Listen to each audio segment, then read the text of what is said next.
दोस्तों, जय मसीह की। आज हम यीशु मसीह के पवित्र वचन पर आधारित एक मधुर प्रसंग प्रस्तुत करते हैं जो आपको हर दुख संकट को दूर कर सके। इस विषय पर एक लंबी कविता दी गई है जिसमें पश्चाताप, प्रेम और क्षमा की भावना को उजागर किया गया है। तो चलिए शुरू करते हैं, लेकिन इससे पहले कृपया आप हमारे YouTube चैनल को सब्सक्राइब करें। धन्यवाद। जय यीशु। एक इसके पश्चात मूसा और हारून ने जाकर फिरौन से कहा, इस्राएल का परमेश्वर यहोवा यों कहता है कि मेरी प्रजा के लोगों को जाने दे कि वे जंगल में मेरे लिए पर्व करें। दो, फिरौन ने कहा, यहोवा कौन है कि मैं उसका वचन मानकर इसराइलियों को जाने दूं? मैं यहोवा को नहीं जानता और मैं इसराइलियों को नहीं जाने दूंगा। 3, उन्होंने कहा, इब्रियों के परमेश्वर ने हमसे भेंट की है, सो हमें जंगल में 3 दिन के मार्ग पर जाने दे कि अपने परमेश्वर यहोवा के लिए बलिदान करें। ऐसा न हो कि वो हमें मरी फैलाए व तलवार चलवाए। 4, मिस्र के राजा ने उनसे कहा, हे मूसा, हे हारून, तुम क्यों लोगों से काम छुड़वाने चाहते हो? तुम जाकर अपने अपने बोझ को उठाओ। 5, और फिरौन ने कहा, सुनो, इस देश में वे लोग बहुत हो गए हैं, फिर तुम उनको परिश्रम से विश्राम दिलाना चाहते हो। 6, और फिरौन ने उसी दिन उन परिश्रम करवाने वालों को जो उन लोगों के ऊपर थे और उनके सरदारों को ये आज्ञा दी। 7, कि तुम जो अब तक ईंटें बनाने के लिए लोगों को पुआल दिया करते थे, सो आगे को न देना, वे आप ही जाकर अपने लिए पुआल इकट्ठा करें।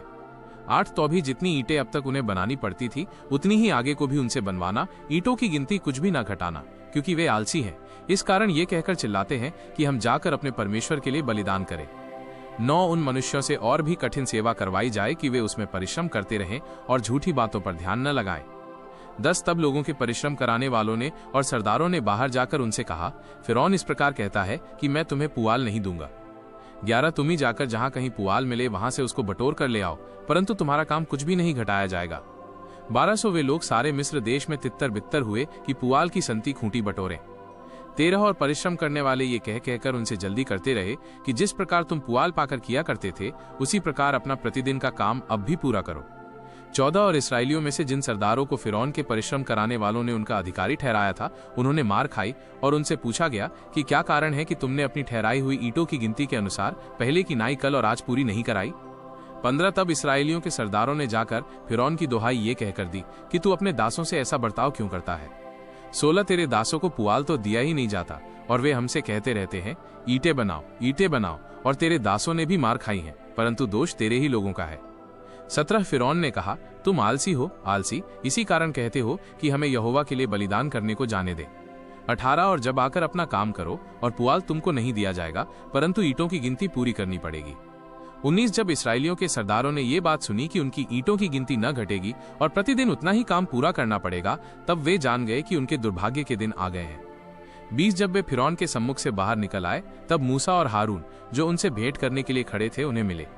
21, और उन्होंने मूसा और हारून से कहा, यहोवा तुम पर दृष्टि करके न्याय करे, क्योंकि तुमने हमको फिरौन और उसके कर्मचारियों की दृष्टि में घृणित ठहरवाकर हमें घात करने के लिए उनके हाथ में तलवार दे दी है।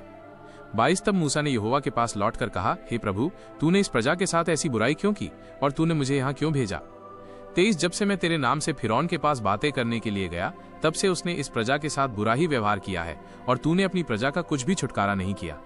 अगर आपको ये अनमोल वचन अच्छा लगा तो आप हमारे YouTube चैनल को लाइक करें, शेयर करें और सब्सक्राइब जरूर करें। धन्यवाद।